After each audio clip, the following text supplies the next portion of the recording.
When I first read Solo Leveling, it came out as a manhwa or webcomic, however you want to put it. And even when the anime was announced, there was something I would always think to myself and tell my friends. It's that this was very overrated, at best a 5 out of 10, but recently I finished both seasons of the anime and to my shock, I have to admit, I think I was wrong.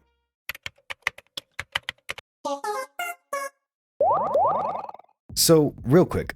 Solo Leveling is about a boy named Sun Jin Woo who in this world has been invaded by these things called gates, which if not taken care of, aka beat the boss inside of it, will unleash monsters into the world. Simultaneously, as these gates have been opened, certain humans have gained abilities ranging from different types, but essentially giving them the power to destroy the monsters inside the gates. People with these powers are classified as hunters, which is a new type of job in this world. The powers range from different things, but they're basically classic fantasy RPG type of classes. You know, like your tanks, wizards, assassins, etc. Sun Jin is one of these hunters, but at the moment when we meet him, he is known as the weakest hunter of all mankind. This is because even though he is a hunter, he is the lowest rank of the hunters, E. And on top of that, even though becoming a hunter gives you some strength stronger than the average human, Sun Jin is so weak, he is though a regular human is entering these dungeons, very regularly getting beat up, hurt, and hospitalized. And that was the case until this expedition he went into had an irregularity of sorts. Through a horrific massacre that was way beyond his current party's level, as well as Sun Jin sacrificing himself, he dies, but then awakes the next day in the hospital with a prompt in front of him that no one else can see. After realizing what it is, he more or less learns that he's been turned into a video game character of sorts, one that which can level up by defeating monsters and completing quests. This separates him from other hunters because once hunters gain their rank and are categorized, they stay the same strength no matter what they do. But Sun Jin being able to level up in this sense means that he can continuously get stronger after each encounter, making him eventually able to overcome even the strongest class of hunters. And that is like more or less the premise. Now, initially when I read the comic itself back when it was coming out, I felt like it was okay, but as time had passed, I heard more and more praise about it online and from other friends, and I had this nagging noise in my head. And it was, there's no way I read the same comic, right? This sounds way overhyped. The main things I heard of praise were two things most notably. First was that the art is amazing, which to be honest, yeah, the art truly exemplifies the fight scenes and it really gives it that extra oomph. It's good. The second thing is that Sun Jin Woo is badass, that he was cool as shit, and I gotta be honest, he was basically aura farming every chapter and people loved it. But the issues that I had with the story personally was that for me, the character of Sun Jin Woo is very boring. While yeah, the art is amazing and he was cool, that was like the depth of his character. Initially when we met him, he was shown to be like an early Bell / Deku type of character, a type of weakling who wants to get stronger and keeps pushing himself to become better, but as he starts leveling up, he gets this weird physical transformation and like a total lack of emotion, making him more of like a Batman type of character, but like way less interesting. Now don't get me wrong, you can have a boring protagonist, or at least a not very interesting protagonist, but in my opinion it needs to be supplemented with something else, like mostly other characters, to balance it out, you know, like foils of sorts. But because of the title, this is called solo leveling, meaning we don't really get a lot of in-depth character interactions, other than mostly people being like, holy shit, he's strong, and like that's it. I also remember just reading like a bunch of comments and different TikToks, like or Instagram reels or whatever, where people would be like, it's called solo leveling, not me and my friends leveling, but like, I don't know, that's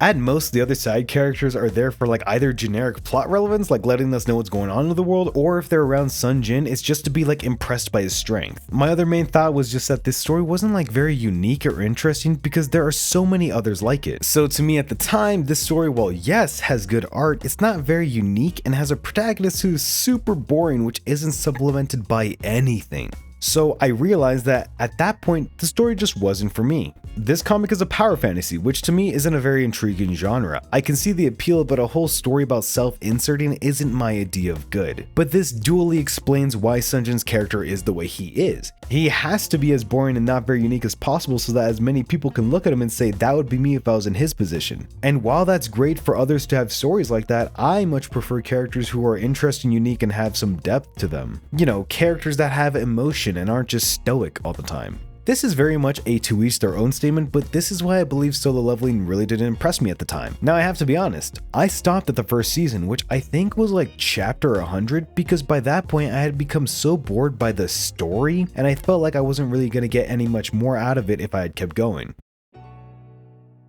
So then we cut to 2024. The anime has finally been released and was met to great applause. Personally, that didn't really surprise me. I mean, the comic itself was very popular, even if I didn't enjoy it as much, but I added it to my anime list because I eventually wanted to make a video out of it. But I kept putting it off until this year of 2025, and the main reason I did that was because earlier I finished a small little anime called Frieren Beyond Journey's End. And I had heard that these two would be up against each other for Anime of the Year by Crunchyroll, and I was so sure Frieren would win. But this time, to my surprise, it actually lost to Solo Leveling. I mean, I understood Solo Leveling was popular, but surely popularity wasn't the only category. After this, my opinion on Solo Leveling just kept going downwards as I was genuinely in shock as to how this series, which while I knew was popular, had more faults than Frieren, which in my opinion was like a 10 out of 10 story. Well, after hearing this news, it had been a few years since I had read Solo Leveling, and I thought to myself, hey, this is the perfect time to revisit this series. Hopefully I could see if my opinion had changed on the comic after having such a negative opinion on it this entire time. So, I started the first season, and to my surprise, which I'm not sure if it's because of how the story was adapted or the voice acting, but I was starting to enjoy it. Genuinely, the first few episodes I thought were actually kind of fun,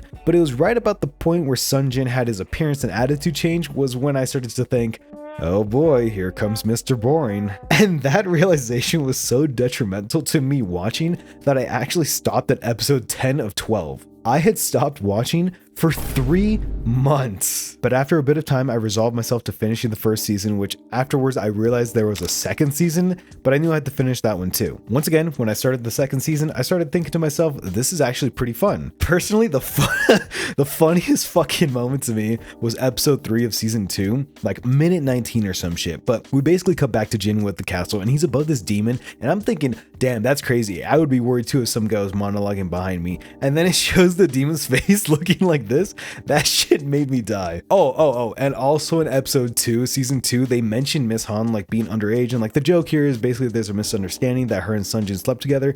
I thought that shit was funny. That was funny to me as fuck. But more specifically, I wrote down that it was actually the bear versus egress fight in episode 1 of season 2 that I felt my opinion spinning around. Anyways, the rest of the season is just more of Sunjin becoming stronger and eventually taking care of Jeju Island, showing himself as a very strong hunter to the world, and some other plot threads were set up, but I have no clue what they are because if I recall correctly, season 1 of the comic also ended after Jeju Island was taken care of, so anything beyond that, I have no clue. So here's what I think. Solo Leveling is actually pretty good. It's much better than what I thought of it previously, or at least the anime version is better than what I thought it would be. I think the animation is beautiful, and to give it credit, I believe it got the order wrong in terms of how earlier I said Solo Leveling isn't unique, and I think it's partially unfair to put it like that. See, in my last video, I mentioned that this comic is to manhwas what SAO is to anime, which is basically a story that popularized a certain genre so much so that it became inflated and very uninspired, creating so many shameless clones that pale in comparison. In today's world, yeah, there's a lot of comics with a similar premise to it, with hunters and gates and all that garbage. But at the time when Solo Leveling came out, that genre of gates and hunters and leveling up wasn't as popular. So I think it's more fair to say that Solo Leveling popularized that type of story and genre. I genuinely feel that Solo Leveling was overhated by me, and it's really not all that bad. It does have pretty good fight scenes, and for manhwas getting animated, I definitely think for a first choice, it's definitely one of the better options. Although I feel it's unfair to say I was completely wrong. Sun Jin is still a very boring character to me. While sure, yeah, you could say he's cool, he still just is very much a self-insert, which I just don't enjoy. He doesn't really lose any encounter, so it's difficult to feel attached to him in any sense because he always wins.